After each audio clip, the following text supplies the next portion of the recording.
Well, good afternoon to all of you. I'll request all friends to put their mobiles in a silent mode or switch them off, whatever is convenient. आज वित्त मंत्री ने 2017-18 का budget प्रस्तुत किया है, पर बजट संसद में प्रस्तुत करने से पहले कई प्रश्न चिन्ह उस पर लग चुके थे।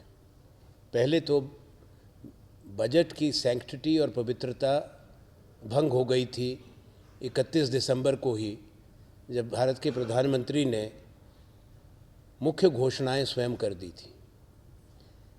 बेहतर ये होता कि प्रधानमंत्री बेसब्री दिखाने की जगह कुछ सब्र करते और संसद की मर्यादाओं को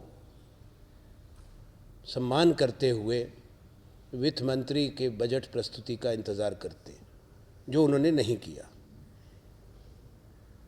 वित्त मंत्री अरुण जेटली जी ने मुख्यतः वही बातें और आश्वासन दोहराए हैं जो श्री नरेंद्र मोदी पहले देश को सुना चुके थे राष्ट्र के नाम अपने संदेश में। जहाँ तक बजट का प्रश्न है, ये सही है कि ये पहली बार जो उन्होंने कहा कि रेल बजट और जनरल बजट एक साथ आया, पर यह भी पहली बार हुआ कि बजट एक महीना पहले लाया गया, जिसमें हमको आपत्ति रही थी, आपत्ति है, क्योंकि 20% मतदाता भारत के मत डालने वाले हैं। 5 राज्यों का चुनाव है। कोई भी सरकार का दावा हो, कोई भी सरकार का नई घोषणा हो, उससे मतदाता प्रभावित होते हैं।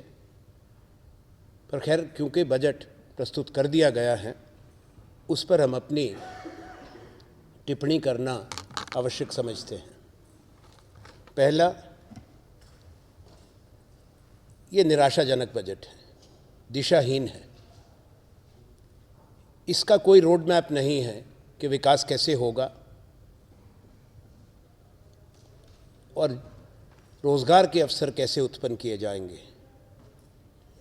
जो पिछले कल इकोनॉमिक सर्वे में और आज बजट में सरकार की तरफ से दावे किए गए हैं, वो गुमराह करने वाले हैं, गलत हैं, तथ्य उनको नकारते हैं, ज़मीनी हकीकत उनको नकारती है।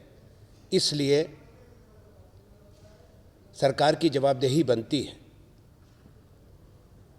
Because this budget as such, which was preponed for narrow electoral gains and to influence the voters, thereby undermining the fairness of the forthcoming elections in the 5 states,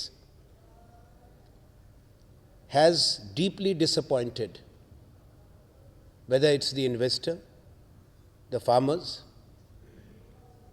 the youth. It is lacking in direction, and it has no proposals for accelerating manufacturing or job creation.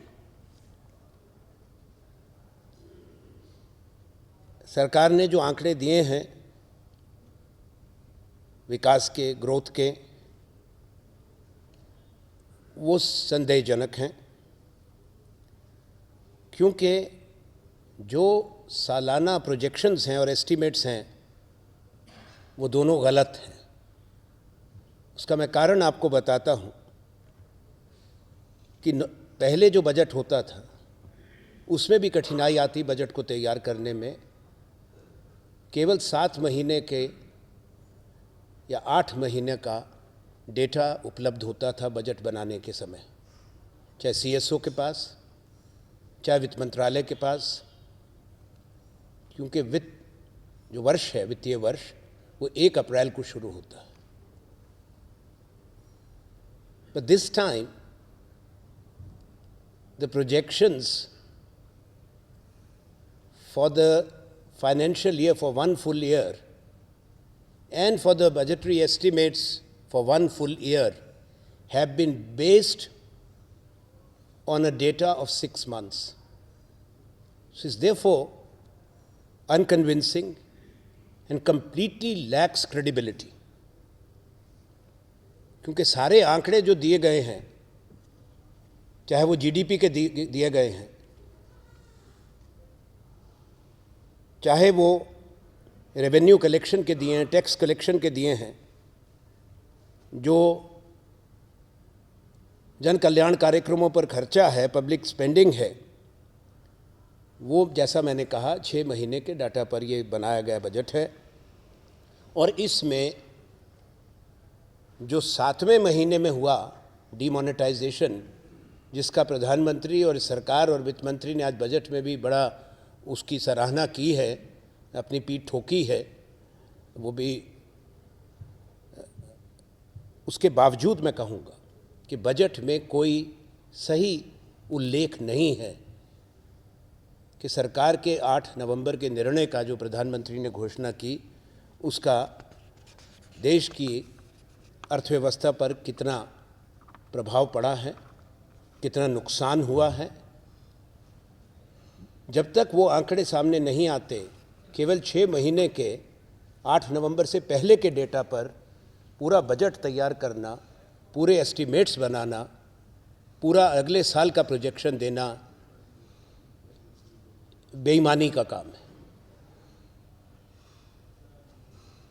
इन्होंने आंकड़ों को चमकाकर पेश किया है, बढ़ा चढ़ाकर पेश किया है, ताकि जो कुछ क्षेत्रों के अंदर इन्होंने कुछ एलोकेशन बढ़ाई है, वो भी हालात की मजबूरी इसको देखते हुए उसको ये सही बता पाए। The government does not have the resources which it is claiming, despite the fact that the banks are flush with funds, the money forcibly taken away from the people in a country which lacks basic banking facilities in over 65% of the villages of the country. And I'll come to that later. Despite that, the government has failed to give any account of the effect, the job losses, the loss of wages, loss of incomes, and loss of national income, which has, right in the first 2 months, prompted the IMF, the International Monetary Fund, to reduce India's GDP. That was preliminary reduction by 1 percentage points. We have maintained, and I still maintain with full sense of responsibility, unfortunately, the government's admission of 1% fall in the GDP is wrong, because it is only taking into account less than 45 days post-demonetization. The aftershocks will be severe, and the fall in the GDP will be much more, which is bad for the country's economy, and the recovery will be painful and slow. जब fundamentals हमारे economy के बहुत कमज़ोर हों, तो ये दावे किस बिना पर हो रहे हैं? पहले तो मांग, डिमांड गिर गई, कंजम्पशन वो भी गिर गया, निवेश का दर निरंतर गिरता जा रहा है। पिछले कई दशकों में निवेश का दर इतना नीचे नहीं था जो आज की तारीख में है। जो उद्योग को, कृषि को छोड़कर जो कर्जा दिया जाता है, वो 20 साल का कम से कम कर्जा बैंकों ने दिया है। उसके साथ साथ जो नए व्यवसाय लगते हैं, जिसको कैपिटल फॉर्मेशन कहते हैं, वो पिछले साल अगस्त महीने में ही पहली बार 50 के दशक के बाद नेगेटिव में चला गया।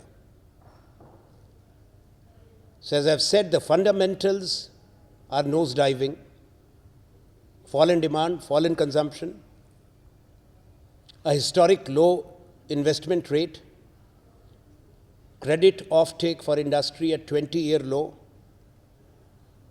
capital formation in negative in real terms, non-utilization of existing industrial capacity up to 1/3 or more than 33%, no job creation but job losses in millions. क्योंकि डीमोनेटाइजेशन के बाद पूरे देश के अंदर फॉर्मल क्षेत्र में और जो इनफॉर्मल सेक्टर है हमारी इकोनॉमी का, उसमें करोड़ों नौकरी टूटी। कोई ऐसा सेक्टर नहीं है, चाहे वो सेरेमिक्स का हो, टेक्सटाइल का हो, लेदर का हो, बर्तन बनाने का हो, शीशे के कारखाने हो, चमड़े का कारखाने हो, आपका हथकरघा है, कोई ऐसा सेक्टर नहीं है जिसमें लाखों की तादाद में नौकरियां नहीं टूटी। कई जगह फैक्ट्रीज 50% कैपेसिटी पे काम कर रही हैं, कई जगह 70% कम पे काम कर रही हैं। इनफॉर्मल सेक्टर में जो 45% उत्पादन होता है भारत का और 40% एक्सपोर्ट भारत का इनफॉर्मल सेक्टर की में जो उत्पादन होता है उससे होता है, वो कम से कम 90% उसको आघात पहुंचा है। उसका कोई जिक्र ना कल के सर्वे में है। सांकेतिक भाषा में कहा गया है कि थोड़ा नुकसान हुआ है, थोड़ा कितना हुआ वो देश को क्यों नहीं बताया? ना इकोनॉमिक सर्वे ने बताया, ना वित्त मंत्री ने बताया। हम ये सोचते थे कि वित्त मंत्री ईमानदारी से आज देश को बताएंगे कि असली तस्वीर क्या है और किस तरह से वो स्थिति को सुधारने की चेष्टा करेंगे। इस सरकार ने आज जो बजट दिया है उसमें निवेश को बढ़ाने की कोई प्रस्तावना नहीं है, कोई बढ़ावा देने का पेशकश नहीं है। There are no incentives, none, to promote investments, which, as I mentioned earlier, have touched historic low. I'm talking of both public sector and private sector. In fact, private sector is not investing at all. So there are no incentives. Unless and until you incentivize, words are hollow and they are meaningless. उसके साथ साथ निर्माण को, manufacturing को कोई incentive नहीं है, ना ही एक भी प्रस्तावना जॉब क्रिएशन की है, नौकरी रोजगार पैदा करने की। अगर कहीं बजट में है और कोई हमको दिखाए ये तीनों विषयों पर, तब हम उसको समझ पाए। केवल कहने से और नए शब्दों के उच्चारण से और नए घोषणाओं से भारत की तकदीर नहीं बदल सकती, और जो रास्ते से, पटड़ी से हमारा अर्थव्यवस्था हटी है उसको वापस रास्ते पर लाने में इसमें सहयोग नहीं मिलता। प्रधानमंत्री को शौक है शब्दों का।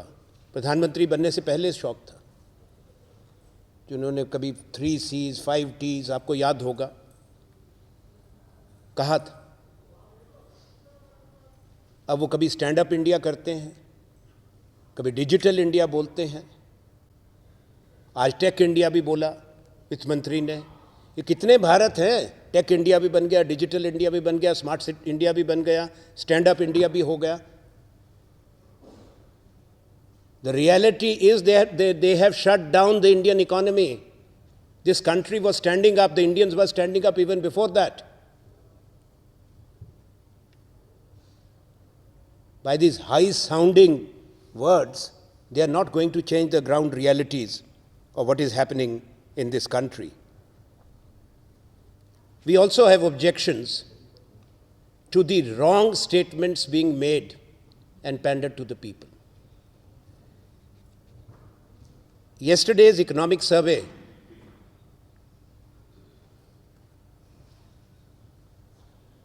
had claimed and based on its optimism on exports.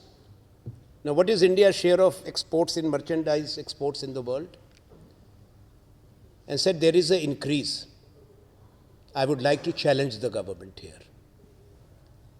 And they have based, please read that carefully, only the November-December small increase by few percentage points against a very, very low base and precipitous fall of 18 months. तो 18 महीने तक export गिर रहा है. 2 महीने नवंबर दिसंबर में थोड़ा सा उसमें सुधार हुआ तो कह दिया कि बहुत एक्सपोर्ट बढ़ गया हिंदुस्तान का, अब सब ठीक हो जाएगा अगले साल में. और साथ में बताया दुनिया के हालत बहुत अच्छे हो गए. ये दोनों बातें गलत हैं. पहले तो ब्रेक्सिट हुआ कुछ महीने पहले जब ब्रिटेन ने ईयू को छोड़ दिया और अमेरिका में डोनाल्ड ट्रंप आ गए. सबसे ज़्यादा चोट हमारे सर्विसेज एक्सपोर्ट्स को होगी. सबसे ज़्यादा चोट भारत की हिंदुस्तान की मर्चेंडाइज एक्सपोर्ट्स को पहुंचेगी. आप देख रहे हैं कि क्या हो रहा है और सरकार क्या कह रही है. केवल प्रधानमंत्री की डोनाल्ड ट्रंप अमेरिका के राष्ट्रपति से बात पर इस सरकार को जश्न नहीं बनाना चाहिए, चिंता होनी चाहिए कि हो क्या रहा है. और जब तक उनसे कोई आश्वासन नहीं लेते तो वहाँ अपने जाने की जल्दबाजी ना दिखाएं. पहले ये सुरक्षित करें भारत के सर्विसेज सेक्टर को, हमारे आईटी प्रोफेशनल्स को, उनके फ्यूचर को, उनकी नौकरियों को और भारत की एक्सपोर्ट्स को. पर क्योंकि इन्होंने दावा किया है, मैं आपको तुरंत ये आंकड़े देता हूं. 2013-14 में नवंबर दिसंबर के महीने में 50.59 billion dollar, $50.59 billion was these 2 months exports. I'm giving you only 2 months, but I can give you all the 12. But these 2 months, because the economic survey gives you only 2 months. Next year, exports were 52.64. 15-16, they fell to 42.31. So more than close to $10.5 billion, which is almost 70,000 crores, was the loss in the 2 years. Now they are celebrating that we have gained. What is the number of 16-17 which they have given? Please put the two numbers together. 43 billion. तो 52 billion से गिरने के बाद आप 42.5 से 43.5 के ऊपर चले गए, 1.5 बिलियन आप ऊपर गए हैं. उसका मतलब 7,500 करोड़ से भी कम है. और जो एक्सपोर्ट्स आप गिरे हैं वो 323 बिलियन डॉलर से गिरे हैं. 323 खरब डॉलर से जो हम छोड़ के गए थे, और पिछले साल उससे गिर के 261 खरब डॉलर पर आए. 62 या 60 खरब डॉलर टूटना 4.25 लाख करोड़, जो आज की एक्सचेंज रेट है 4.25 और 4.5 लाख करोड़ के बीच में, आपके पूरे बजट का 20% तो एक्सपोर्ट टूटने से कम हुआ है. इसलिए मैंने कहा, चेता रहे हैं कि ये जो 1.5 बिलियन का आपका इजाफा हो गया, अच्छा है, सुधार हो, पर उस पे लोगों को गुमराह मत करें और उस पर आप बजट के एस्टीमेट्स को आधारित मत करें. ये एक बहुत बड़ी गलती होगी.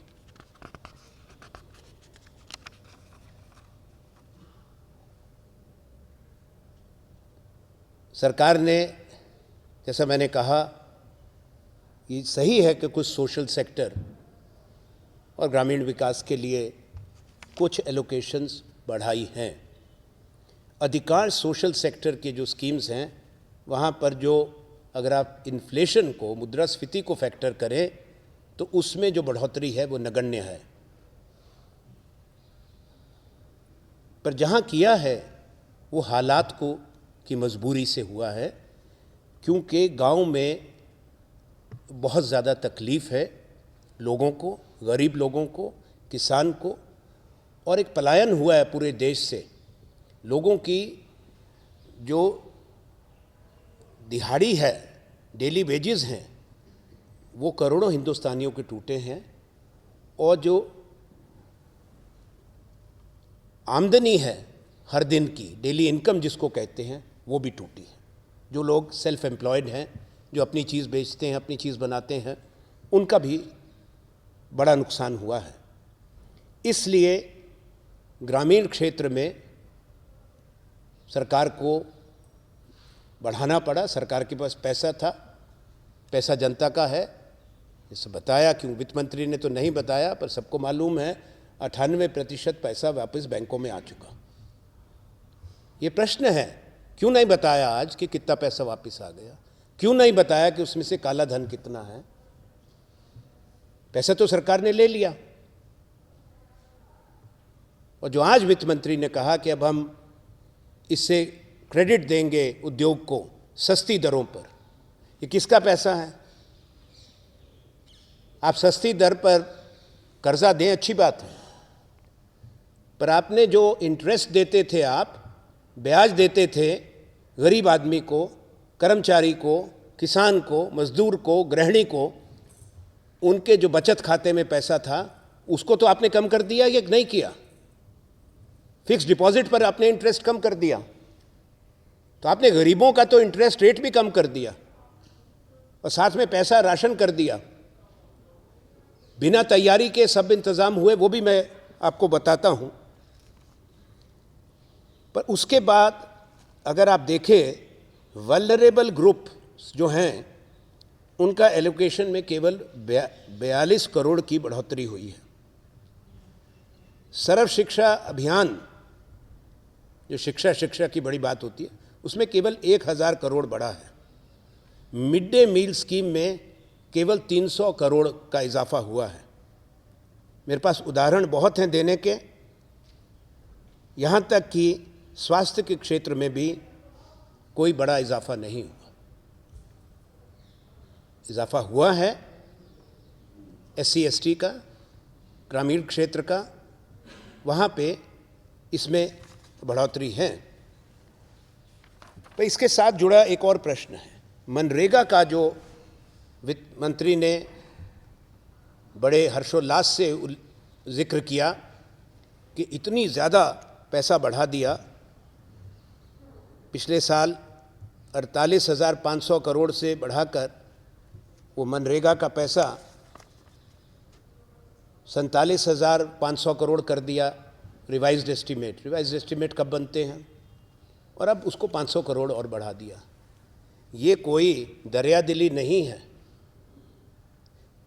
ये हालात जो पैदा हुए कि लोग, चाहे वो खेत मजदूर था, चाहे कंस्ट्रक्शन का मजदूर था, छोटे जो फैक्ट्री में काम करते थे, वो पलायन के बाद गांव में लौट गए। इसलिए मनरेगा के माध्यम से जो हमने बनाया था मनरेगा, यूपीए सरकार ने, इसलिए उसमें पैसा बढ़ाना पड़ा, वरना देश में हाहाकार हो गई थी।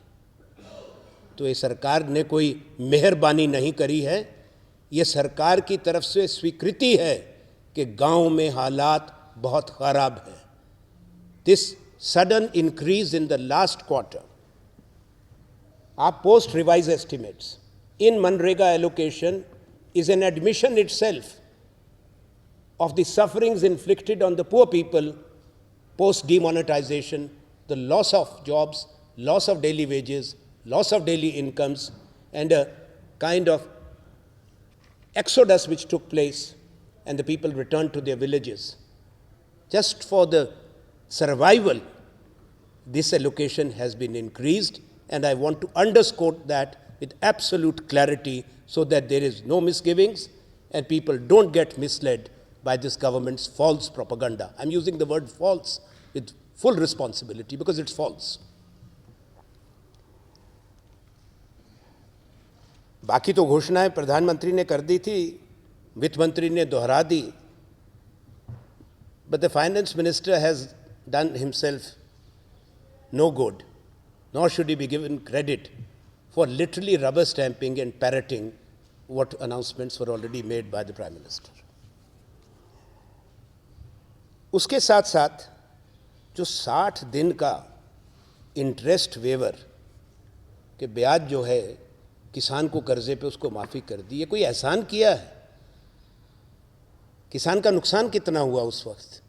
बिजाई का समय था, खरीफ की फसल के पैसे नहीं मिले थे, बैंक से उसको पैसा नहीं मिला बीज का, खाद का। हमारा प्रश्न ये है, किसान का कर्जा माफ क्यों नहीं हुआ? हमारा आरोप है प्रधानमंत्री पर और इस सरकार पर कि इन्होंने किसान के हित की अनदेखी की है, भारत के गरीब किसान को चोट पहुंचाई है और एक क्रूर मजाक किया है कि आपको 60 दिन के ब्याज से हम मुक्त करते हैं। अगर सरकार सही माने में किसान की पीड़ा को समझती है तो अभी इसी बजट में तरमीम करके इसमें थोड़ी करेक्शन लाके, संशोधन लाके किसान के कर्जा माफ़ करने की, जैसा 72,000 करोड़ का यूपीए 1 में हुआ था, उसकी घोषणा की जाए। बैंकों की बात हुई, पिछले साल कितना पैसा कहा था? 15,000 करोड़ लगाया था और वित्त मंत्री ने अपने भाषण में कहा था कि 1 लाख करोड़ हम बैंकों को रिकैपिटलाइजेशन के लिए देंगे। फिर 20,000 करोड़ की बात हुई, 15,000 करोड़ बैंकों को दिया गया, उसको घटाकर 10,000 करोड़ कर दिया। और क्या कहकर कि बैंकों के पास अब बहुत पैसा है। क्या सरकार ने रिकैपिटलाइजेशन की थी बैंक्स की? 11 लाख करोड़ वास्तविकता में है एनपीएस। एनपीएस के बारे में बजट चुप क्यों है? कौन सी प्रपोजल है इस बजट के अंदर एनपीएस जैसी ज्वलंत समस्या को सुलझाने की? कोई नहीं। इसीलिए हमने कहा खोखला, कोई दिशा नहीं, कोई दृष्टिकोण नहीं, कोई समझ नहीं है। मुझे आपसे 2 विषयों पे और मुझे कहना है। एक तो जो प्रधानमंत्री कह रहे हैं, बार बार वित्त मंत्री भी कह रहे हैं, कैशलेस और डिजिटलाइजेशन, ये बहुत भ्रामक प्रचार है। इससे एक बात तो स्पष्ट हो गई आज के बजट से कि कोई इंफ्रास्ट्रक्चर भारत में नहीं था, ना ही है और ना ही कोई तैयारी थी। अब वो कहते हैं वो मशीन, कौन सी मशीन कहते हैं उसको? हैं? स्वाइप मशीन नहीं, POS machine, point of sale, POS machine import करेंगे, पीओएस मशीन बनाएंगे। ये अभी आज के बजट में आया है। तो जब ये सारा कार्यक्रम इन्होंने बनाया था, पीएम ने कहा था बड़ी तैयारी के साथ सब इंतजाम किया गया है, तो तब ये नहीं हुआ। कोई इंफ्रास्ट्रक्चर आज की तारीख में भी नहीं है। और इतनी बात नहीं है, आज के बजट में भी कोई घोषणा नहीं है कि डिजिटलाइजेशन के लिए पब्लिक इन्वेस्टमेंट होगी। There is no allocation of any public investment on this so-called digitalization. Let's make no mistake here. प्रधानमंत्री से सीधा प्रश्न है और वित्त मंत्री से, किस भारत को कैशलेस बनाएंगे? 130 करोड़ का देश है, यहाँ नकदी लेन देन, कैश ट्रांजैक्शंस 94% है, वो काला धन नहीं है। चीन के अंदर 90% है, जापान के अंदर 87% है, जर्मनी में लगभग 80% है कैश ट्रांजैक्शंस, फ्रांस में, यूके में 70% के नज़दीक है, 56% कैश ट्रांजैक्शंस अमेरिका के अंदर हैं। दुनिया में एक भी देश नहीं है, कोई छोटा मोटा कोई टापू अगर हो, मुझे पता नहीं, 200-500 लोग का, फिर 130 करोड़ के देश को ये सपना दिखाना कि हम तुमको कैशलेस कर देंगे। और फिर वित्त मंत्री के उसमें आना, आईटी मंत्री भी बोलते हैं, प्रधानमंत्री भी बोलते हैं, देश में कितने लोगों के पास स्मार्टफोन है? देश में कितने लोगों के पास वो फ़ोन होंगे जो अब ये कहते हैं कि वो आप पंच करोगे, आपका बायोमेट्रिक उसमें ऐप आ जाएगा? कितने लोगों के पास वो फ़ोन होंगे, कितने छोटे दुकानदार के पास, कितने गांव में दुकानदार के पास, कि जिसमें बायोमेट्रिक फैसिलिटी होगी? ये बेवकूफ़ बनाने की बात है हिंदुस्तान के लोगों को, ये गैर जिम्मेवाराना बात है। मजाक नहीं करना चाहिए प्रधानमंत्री को और वित्त मंत्री को। हकीकत ये है कि हमारे पब्लिक सेक्टर बैंक्स की 1,32,000 शाखाएं हैं देश के अंदर, ATMs हैं 2,12,000, 65% गाँव में कोई बैंक नहीं है। कितने गांव हैं भारत में? 6.5 लाख। और जो 1,32,000 PSB की बैंक्स की ब्रांचेस का मैंने जिक्र किया, out of that 73% are in urban areas और in semi urban areas. So calculate 27% of 1,32,000, that is all what the 6.5 lakh villages have. RBI का आप जरा रिपोर्ट पढ़ें लेटेस्ट, 43% भारतीयों का कोई बैंक अकाउंट आज भी नहीं है। वो संख्या बनी 55 करोड़। जनधन योजना के जो उन्होंने 26 करोड़ का जिक्र किया, उसमें से 84% से ज़्यादा में 5,000 रुपया भी नहीं मिलेगा, 60% में 1,000 रुपया भी नहीं मिलेगा, कोई उनको ऑपरेट नहीं करता। तो जिस भारत के अंदर 82-83 करोड़ लोग ना खाता है, ना पता है खाते का किसी का खुलवा दिया, ना खाते को में वो रुपया डालते हैं ना निकालते हैं, उन लोगों को कौन क्रेडिट कार्ड देगा? मेरा प्रश्न है वित्त मंत्री और प्रधानमंत्री से, उन लोगों को कौन डेबिट कार्ड देगा? गांव में लोग जो पैसा अपने पास रखते थे, क्योंकि जमा करने के लिए बैंक नहीं है और इसलिए वो 500,000 के नोट में करते थे, आस्ता आस्ता जमा करके। उसके लिए क्या सरकार ने आज भी क्षमा नहीं मांगी? आज भी ये प्रस्तावना कोई नहीं कि उनकी भरपाई कैसे होगी। गांव में ग्रामीण बैंक और कोऑपरेटिव बैंक के माध्यम से लोग अपना गुजारा करते थे। अभी ये जो डीमोनेटाइजेशन हुआ है, उसमें ग्रामीण बैंक और कोऑपरेटिव बैंक को बाहर कर दिया गया। ना तो वो पुराना नोट बदल सके, ना उनको नया नोट दिया गया। और वो 2000 का नोट, ये जो कहते हैं कि 9 लाख करोड़ रुपया वापस आ गया है रीमोनेटाइजेशन में, वित्त मंत्री को मेरा प्रश्न है, ये बताएं कि इस 9 लाख करोड़ में 2000 का नोट कितना है? जब तक आपने 500 रुपये और 100 रुपये का, 50 रुपये का, 20 रुपये का नोट नहीं छापा, तो 2000 के नोट को लेके गांव में आदमी कहाँ जाएगा? कस्बों में कहाँ जाएगा? कौन सा दुकानदार आपको छूट देगा? आपने रीमोनेटाइजेशन भी गलत करी, डीमोनेटाइजेशन भी गलत करी, और हिम्मत नहीं है कि बजट में बताओ इतना वापस आया, इतना ब्लैक मनी था और इतना इसमें 2000 का नोट है। एक चीज़ और कहना मैं आवश्यक समझता हूँ, भारत के अंदर इनडायरेक्ट टैक्सेस विश्व में सबसे ऊपर है। Highest indirect taxes in India and highest of the world. So one is finance minister was lamenting about the direct taxation.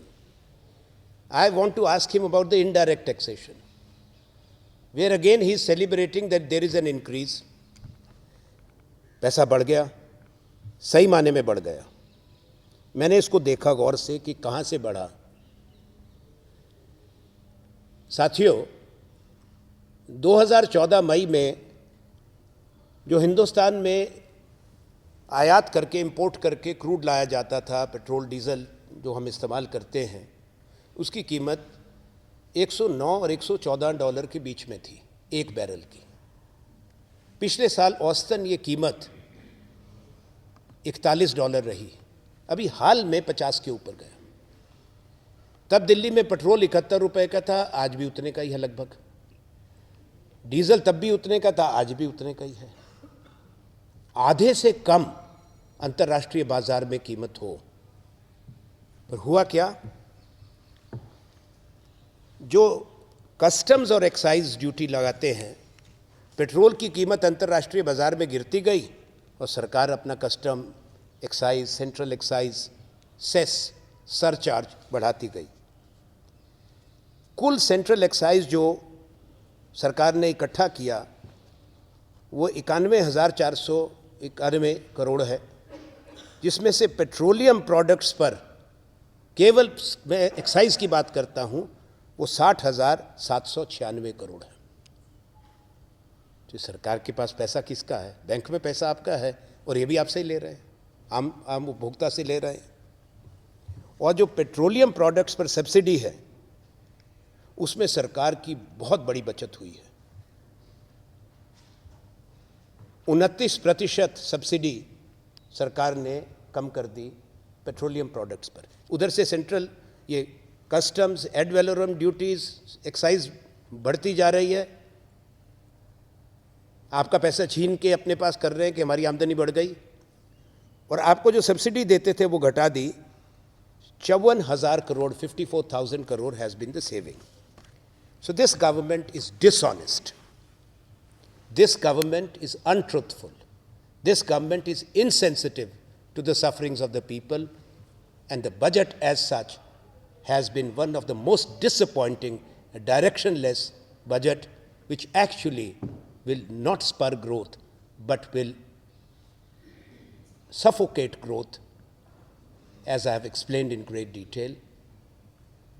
And the coming days will tell the true story that how false and exaggerated the claims of this government are.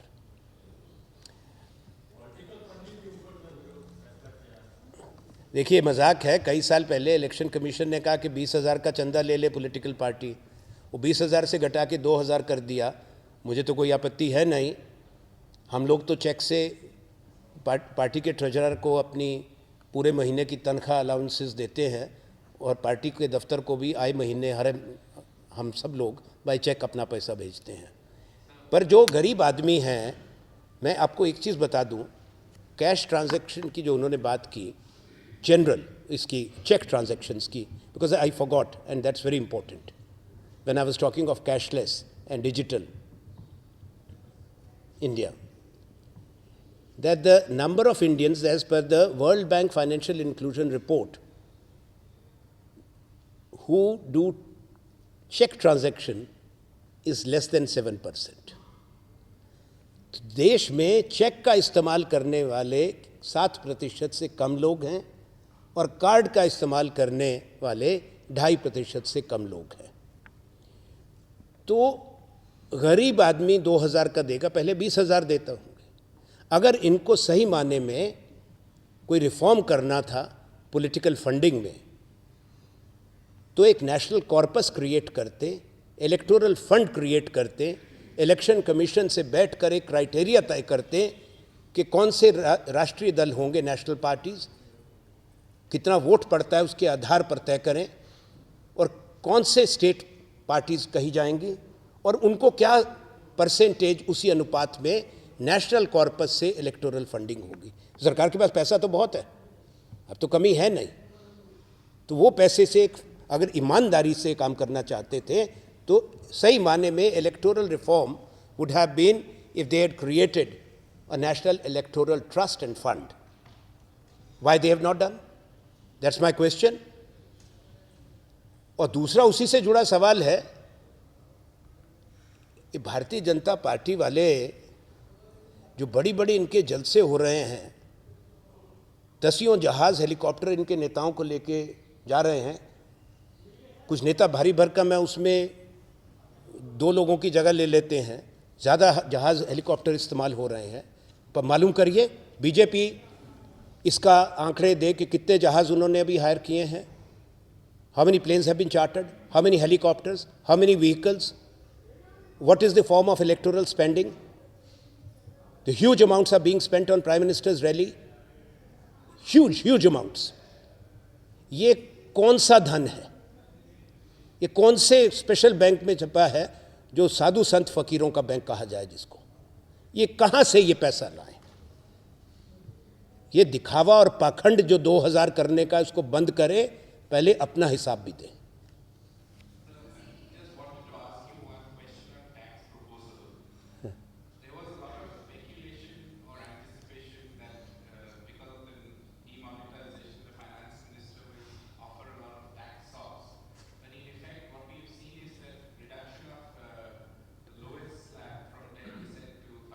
Yes.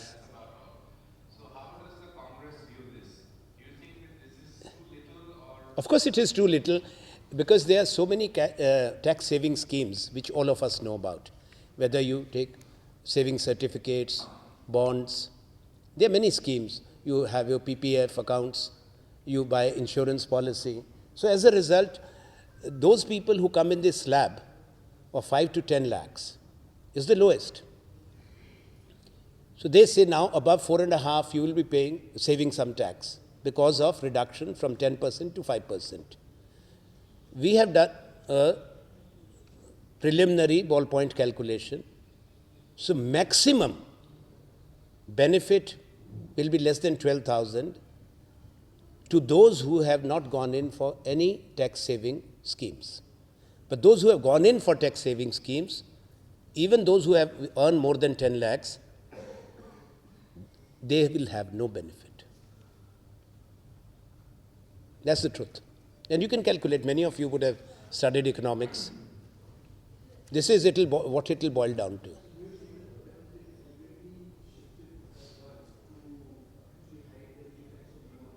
Of course, and to make these grand announcements to mislead the people and influence the voting.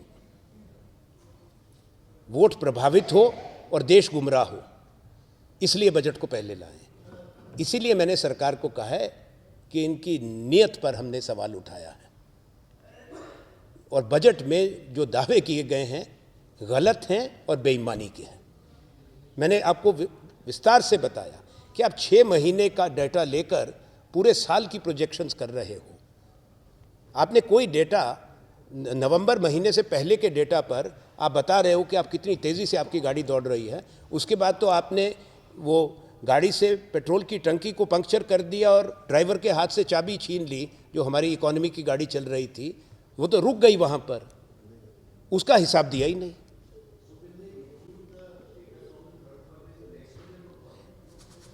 You see, the real figures will come out. You live in a world where these numbers will not remain hidden. And my fear is that the actual GDP growth in India, because this is as per the new methodology, this 6.6 what they are saying is as per the new methodology. If you go by the pre-2014-15 financial year methodology, then it is 4.5, 4.6. But that is also based on 6-month data. Actual GDP growth as per the old methodology of calculation would not be more than 4.1%, and the coming quarters will see further dip. Sir आप लोगों ने आशंका जताई कि budget में कुछ ऐसा हो सकता है कि 5 राज्यों के विधानसभा चुनाव के मतदाता प्रभावित हो। आपने कहा कि बजट में कुछ भी खास नहीं है, तो आप ऐसा मानते हैं कि 5 राज्यों में नहीं, वो 5 राज्य भारत का हिस्सा है या नहीं है? अगर आप बजट में गलत दावे करते हो कि इतनी बढ़ोतरी हो गई, इतना हमने दे दिया, जो हकीकत उसको नकारती है, ज़मीनी हकीकत उसको, तो प्रभावित होते हैं नहीं होते? आपने अगर कह दिया, अब एक गरीब किसान को, जो प्रधानमंत्री ने कहा, वो प्रधानमंत्री ने घोषणा कर दी पहले, क्योंकि मॉडल कोड ऑफ कंडक्ट आना था। आप समझें, प्रधानमंत्री ने मॉडल कोड ऑफ कंडक्ट आने से कुछ घंटे पहले एक और देश के नाम संदेश दे दिया, और जो उन्होंने घोषणाएं करी वो मजबूरन वित्त मंत्री को, जो मैंने कहा ही had to parrot and support. अब प्रधानमंत्री की घोषणाएं तो वित्त मंत्री बजट में नहीं डालेंगे, उनको वित्त मंत्री रहना या नहीं रहना, मैं तो उनका शुभचिंतक हूँ, कोई ऐसी बात नहीं कहूँगा जिससे उनको कोई किसी प्रकार से हानि हो। तो आप मुझे बताओ, वो घोषणाएं तो हैं। अगर आप गर्भवती महिला को 6,000 रुपया दे रहे हैं, कहाँ से अस्पताल ले जाने में ले जा रहे हैं, कितना खर्चा होता है, वो कभी देखो महंगाई कितनी है। ये मजाक करना तो ये बंद कर दें, मनरेगा का मैंने बताया, पर आम आदमी को ये कहेंगे देखो हमने इतने 1,000 करोड़ बढ़ा दिया, क्यों बढ़ाने की मजबूरी हुई, वो थोड़े विश्लेषण प्रधानमंत्री करके बताएंगे। वो तो छाती ठोक के कहेंगे कि मेरी सरकार ने इतने 1,000 करोड़ मनरेगा पर बढ़ा दिया, हमने आप पर एहसान कर दिया। पर हकीकत ये है कि हाहाकार और त्राही त्राही थी भारत के अंदर गांव-गांव में, इसलिए बढ़ाना पड़ा।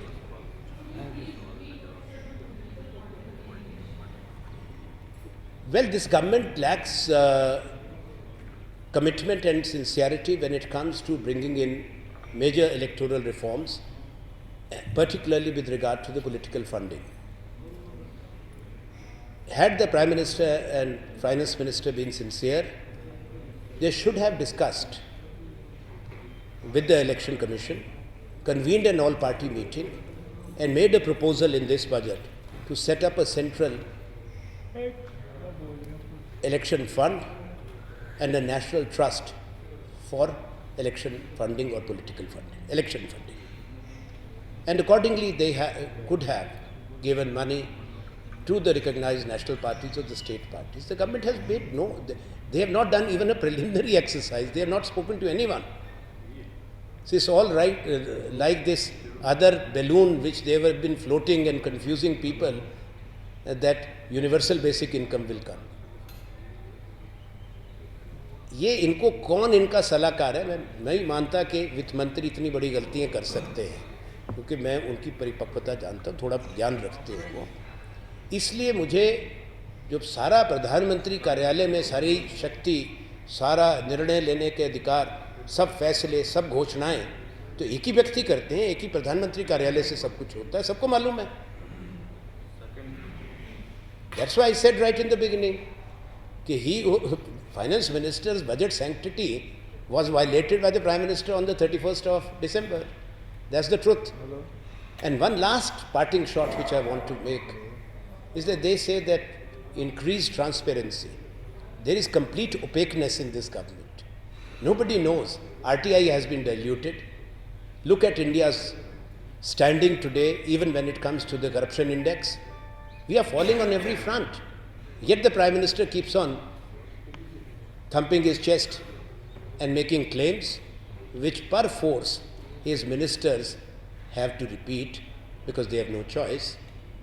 I say that this government has been most authoritarian, most opaque, and it has violated citizens' fundamental rights repeatedly.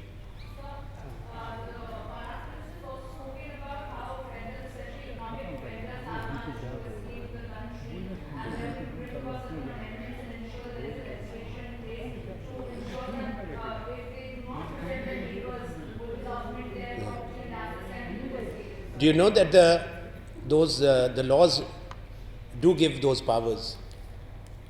How does Enforcement Directorate and Income Tax Directorate confiscate properties? Even the state governments have the powers to confiscate properties.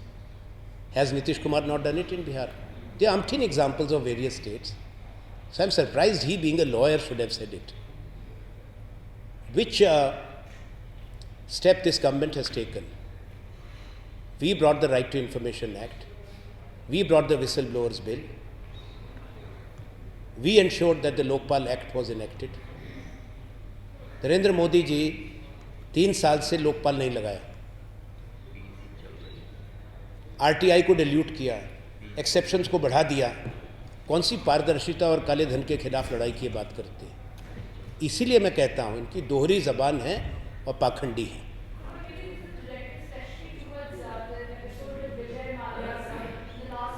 What prevents the government from seizing the assets? He owed 10,000 crores to the Indian banks. There are multiple violations. ED cases are there. Do you need a special law for each individual? Laws are there. Take action.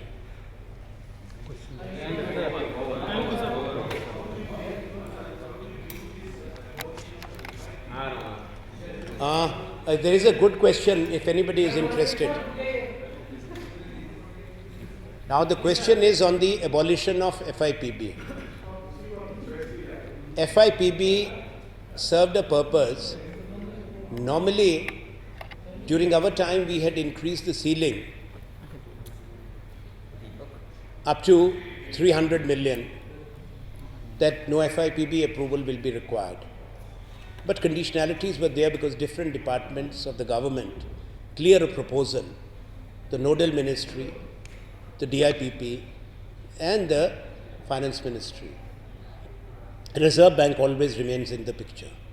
And above that threshold, which then worked out to, as per the exchange rate, and changed because it fluctuates, to close to 1,500 crores of any investment, no FIPB approval was required.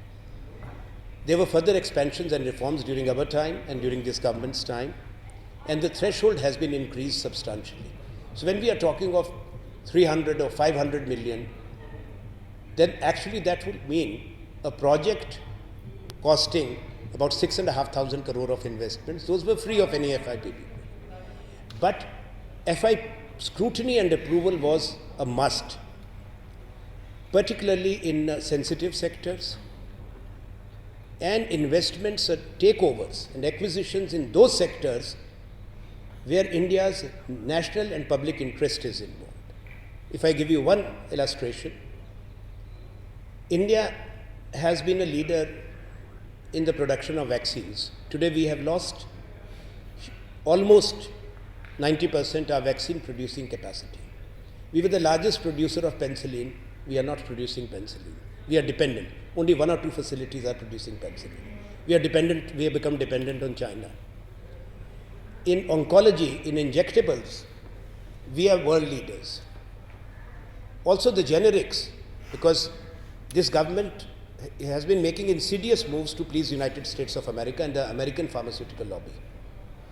Now, FIPB will check any proposal for acquisition or merger. I am talking of brownfield, which we had not allowed, or I had also not allowed as India's Commerce and Industry Minister, and our decision has been overruled by this present government, has been changed. Now they have allowed brownfield FDI, which means takeover and acquisitions of critical pharmaceutical manufacturing units of India. FIPB was one platform where the concerned department would raise questions. Like recently a question has been raised by on this government's move, and a recommendation made by the Committee of Secretaries on the definition of new medicine, that after which your generic industry can start producing them from 4 years to 10 years. Similarly, this FIPB thing, now anybody coming, taking over, acquiring, merging your own strategic sensitive sector units will need no approval at all. This is what this government has done. There is no country which allows, even you check, even the United States of America does not allow what this government has done today. It is totally unregulated. No questions asked. Come, take over everything. And similarly, you will see that in the name of disinvestment, there will be a grand clearance sale of national assets.